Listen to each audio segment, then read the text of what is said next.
ಸ್ವಾಭಿಮಾನ ಅನ್ನೋದು ಈ ಮಹಾರ್ ಜನಾಂಗ ಶೋಷಿತ ಈ ಸಮುದಾಯಕ್ಕ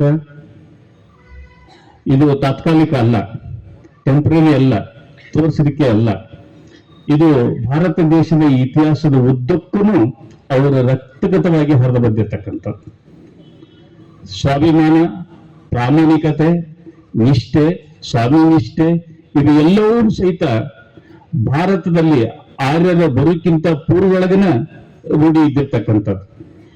ಈ ಸ್ವಾಭಿಮಾನವನ್ನ ದುರುಪಯೋಗ ಮಾಡಿಕೊಂಡು ಆರ್ಯರು ಕುತಂತ್ರದಿಂದ ಈ ಸಮುದಾಯವನ್ನ ಮೂಲೆಗುಂಪು ಮಾಡಲಿಕ್ಕೆ ಪ್ರಯತ್ನ ಮಾಡಿದರು. ಈ ಸ್ವಾಭಿಮಾನವನ್ನ ಉಪಯೋಗ ಮಾಡಿಕೊಂಡು ಶೋಷಣೆ ಮಾಡಿದರು, ತಳ್ಳಿದ್ರು, ಮಾತನಾಡಲಾರ್ದಂಗೆ ಮಾಡಿದರು, ಆತ್ಮಸ್ಥೈರ್ಯವನ್ನ ಕಳ್ಕೊಳ್ಳಂಗೆ ಮಾಡಿದರು. ಇದೇ ಸ್ವಾಭಿಮಾನ ಈ ರೀತಿ ಮಟ್ಟಕ್ಕೆ ತಂದ್ರೂ ಸಹಿತ ಈ ಸಮುದಾಯ ಎಂದೂ ಆ ಸ್ವಾಭಿಮಾನವನ್ನ ನಿಷ್ಠೆಯನ್ನ ಬಿಟ್ಟುಕೊಡ್ಲಿಲ್ಲ. ಆ ಸ್ವಾಭಿಮಾನ ನಿರಂತರವಾಗಿ ಹರಿದು ಬಂದು ಈ ದೇಶದ ಆಧುನಿಕ ಭಾರತ ಕಟ್ಟಲಿಕ್ಕೆ ಅದ ಅಂಬೇಡ್ಕರ್ ಅವರ ಮೂಲಕ ಹೊಸ ಸ್ವಾಭಿಮಾನ ನಿರ್ಮಾಣ ಆಗಲಿಕ್ಕೆ ಸಾಧ್ಯತೆ ಇದೆ. ಮತ್ತೆ ಭಾರತ ನಿರ್ಮಾಣ ಆಗಬೇಕಾಗಿದ್ದು ಇದೇ ಸಮುದಾಯದ ಸ್ವಾಭಿಮಾನದ ಮೂಲಕ. ಆ ಸ್ವಾಭಿಮಾನ ಒಂದು ದಿವಸದಲ್ಲ, ಎರಡು ದಿವಸದಲ್ಲ, ಈ ನೆಲದ ಸಂಸ್ಕೃತಿಯನ್ನ ಮುಂದುವರ್ಸ್ಕೊಂಡು ಬಂದಿರ್ತಕ್ಕಂಥ ನಾಗ ಸಂಸ್ಕೃತಿಯಿಂದ ಇಲ್ಲಿವರೆಗೆ ಬಂದಿರತಕ್ಕಂಥದ್ದು. ಅಂತ ಸ್ವಾಭಿಮಾನದ ಪ್ರತೀಕವಾಗಿ ನಮ್ಮ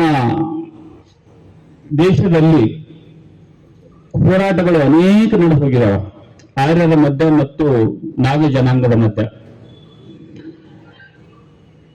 ಅನೇಕ ಸಲ ಸೋತರೂ ಸಹಿತ ತನ್ನ ಸ್ವಾಭಿಮಾನವನ್ನು ಬಿಟ್ಟುಕೊಡ್ಲಾರ್ದಂತ ಈ ಸಮುದಾಯ ನಿರಂತರವಾಗಿ ಸಂಘರ್ಷಕ್ಕೆ ಇಳಿದು ಅದನ್ನು ಉಳಿಸ್ಕೊಳ್ಳಿಕ್ಕೆ ಪ್ರಯತ್ನ ಮಾಡಿರ್ತಕ್ಕಂಥದ್ದು. ಆದರೆ ಬರಬರ್ತಾ ಈ ಸಮುದಾಯವನ್ನ ಅತಿಯಾಗಿ ಶೋಷಣೆ ಮಾಡಲಿಕ್ಕೆ, ಅವಮಾನ ಮಾಡಲಿಕ್ಕೆ, ದೂರ ಇಡ್ಲಿಕ್ಕೆ, ತುಡಿಲಿಕ್ಕೆ, ಅಸ್ಪೃಶ್ಯತೆಯ ಮೂಲಕ ಸಂಪೂರ್ಣವಾಗಿ ಮೂಲಗುಂಪು ಮಾಡಲಿಕ್ಕೆ ಪ್ರಯತ್ನ ಮಾಡಲಾಗ್ತದೆ.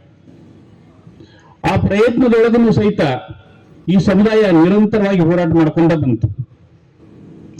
ಅನೇಕ ಸಲ ನನಗೆ ವಿಚಾರ ಬಂದಿದ್ದು, ಅಂಬೇಡ್ಕರ್ ಅವರು ಮಹಾರಾಷ್ಟ್ರದೊಳಗೆ ಜನಿಸ್ತಾರ, ಜ್ಯೋತಿಬಾ ಫುಲೆ ದಂಪತಿಗಳು ಮಹಾರಾಷ್ಟ್ರದೊಳಗೆ ಕಾಣಿಸ್ತಾರ, ಶಾಹು ಮಹಾರಾಜರನ್ನು ಮಹಾರಾಷ್ಟ್ರದೊಳಗನ್ನು ಕಾಣಿಸ್ತಾರ, ಬುದ್ಧನ ಕುರುಹುಗಳು ನಾಗ್ಪುರದಂತ ನಾಡಿನೊಳಗನ ಸಿಗ್ತಾವ, ಮಹಾರಾಷ್ಟ್ರದೊಳಗನ ಸಿಗ್ತಾವ.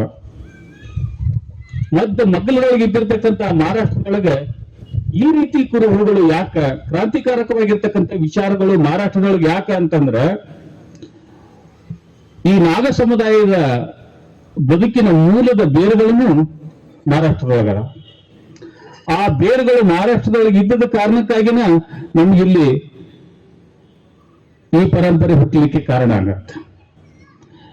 ಈ ಪರಂಪರೆ ಹುಟ್ಟಿದ ಕಾರಣಕ್ಕಾಗಿನ ನಮ್ಮ ಮಹಾರ್ ಸಮುದಾಯ ಕೆಚ್ಚೆದೆಯಿಂದ ಹೋರಾಡ್ಲಿಕ್ಕೆ 1818 ಒಂದು ಕಾರಣ ಆಗತ್ತೆ. ಆ ಪರಂಪರೆ ಕಾರಣಕ್ಕಾಗಿನ 28,000 ಸೈನ್ಯಗಳು ಇದ್ದಿರ್ತಕ್ಕಂಥ, ಎದುರಿದ್ದಿರ್ತಕ್ಕಂಥ ಸೈನ್ಯವನ್ನ ಕೇವಲ 800ರಿಂದ 500 ಜನ ಮಾತ್ರ ಬಗ್ಗ ಬಡಿತಾರ ಅಂತಂದ್ರ ಅಲ್ಲಿದ್ದಿರ್ತಕ್ಕಂಥ ನಿಷ್ಠೆ, ಅಲ್ಲಿದ್ದಿರ್ತಕ್ಕಂಥ ಸ್ಥೈರ್ಯ, ಅವರಲ್ಲಿದ್ದಿರ್ತಕ್ಕಂಥ ಹುಮ್ಮಸ್ಸು, ಅವ್ರಿಗಿದ್ದಿರ್ತಕ್ಕಂಥ ಈ ನೆಲದ ಪ್ರೇಮವನ್ನ ಅದು ಸೂಚಿಸುತ್ತೆ. ಇದು ತಾತ್ಕಾಲಿಕ ಬಂದದ್ದಲ್ಲ, ಅಧಿಕಾರಕ್ಕಾಗಿ ಬಂದದ್ದಲ್ಲ, ನಿರಂತರವಾಗಿ ಹರಿದು ಬಂದಿರತಕ್ಕಂಥದ್ದು. ಈ ನಾಗ ಸಮುದಾಯದ ಮೂಲ ಅಲ್ಲಿಂದ ಬಂದಿರತಕ್ಕಂಥದ್ದು. ಇದು ನಮ್ಮ ಸೈನಿಕರಲ್ಲಿನೂ ಇತ್ತು. ಈ ಘಟನೆಯನ್ನ ನೆನಪು ಮಾಡ್ಕೊಳ್ಳೋದಾದರೆ ತಮಗೆಲ್ಲ ಗೊತ್ತಿರೋ